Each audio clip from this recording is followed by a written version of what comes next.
बच्चों, let's read the question. What are the characteristics of product obtained when green vitriol is strongly heated? Option A basic oxide, option B neutral oxide, option C acidic oxide and option D reducing agent.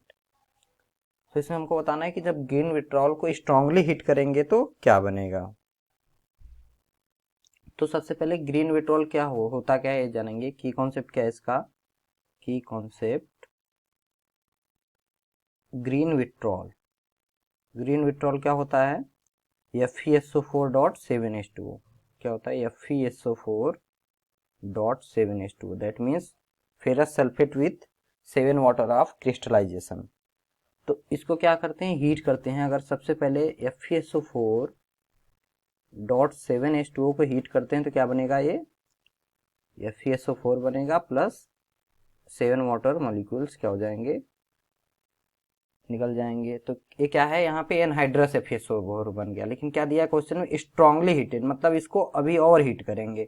तो अब FeSO4 को जब heat करते हैं तो क्या बनता है, FeSO4 को हीट करेंगे तो क्या बनेगा, Fe2O3 बनता है और क्या बनता है, SO2 भी बनता है अलॉन्ग विथ SO3।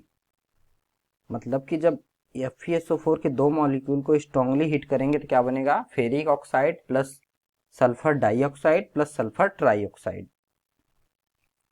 अब क्या बताना है कि इनका कैरेक्टरिस्टिक क्या है। तो जो Fe2O3 है ये क्या है, मेटल ऑक्साइड है। और मेटल ऑक्साइड क्या होते हैं, metal oxide are generally basic. और ये क्या है, ये दोनों नॉन मेटल ऑक्साइड हैं। तो ये दोनों क्या होते हैं, एसिडिक ऑक्साइड होते हैं। इसका पता हम लोग और लगा सकते हैं, जब हम लोग एसिडिक ऑक्साइड है और ये क्या है, बेसिक ऑक्साइड है। जब मेटल ऑक्साइड को हम लोग वाटर के साथ रिएक्ट कराते हैं, मतलब Fe2O3 को जब हम लोग वाटर के साथ रिएक्ट कराएंगे तो क्या बनाता है, ये फेरिक हाइड्रोक्साइड देता है। यहाँ क्या होगा, 3 वाटर मॉलिक्यूल्स। ये क्या है, ये वीक बेस होता है, ये वीक बेस होता है। और जो हम लोग नॉन मेटल मतलब एसिडिक ऑक्साइड को वाटर के साथ रिएक्ट कराते हैं क्या देता है, एसिड देता है। जैसे कि SO2 को अगर हम लोग वाटर के साथ रिएक्ट कराएंगे तो क्या बनता है, H2SO3 एंड हम लोग जब SO3 को रिएक्ट कराएंगे तो क्या बनता है, H2SO4।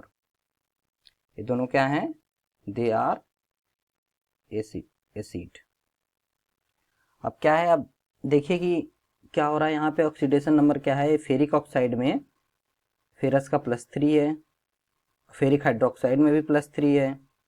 SO2 में क्या है, सल्फर का ऑक्सीडेशन स्टेट +4 है, क्योंकि ऑक्सीजन का -2 है, -2 इंटू -2 -4, सल्फर क्या आएगा +4। इधर कितना है, इधर भी +4 है। सल्फ्यूरस एसिड इसको बोलते हैं H2SO4 SO3 को। SO3 में कितना है, +6 है। H2SO4 में कितना है, सल्फर का ऑक्सीडेशन स्टेट +6 है। मतलब ऑक्सीडेशन स्टेट का चेंज नहीं हो रहा है, मतलब कि यहाँ पे ना तो रिडक्शन हो रहा है ना ऑक्सीडेशन हो रहा है। तो इस क्या क्या बन रहा है, सीधे सीधे करेक्टरिस्टिक क्या है, प्रोडक्ट का एक बेसिक ऑक्साइड है, एक एसिडिक ऑक्साइड है। तो क्या होना चाहिए, option A basic oxide and option C acidic oxide. कहीं पे रिड्यूसिंग एजेंट भी नहीं बन रहा है तो ये भी नहीं होगा, और न्यूट्रल ऑक्साइड तो बन ही नहीं रहा है। तो इस क्वेश्चन का करेक्ट आंसर क्या होगा, A and C final answer.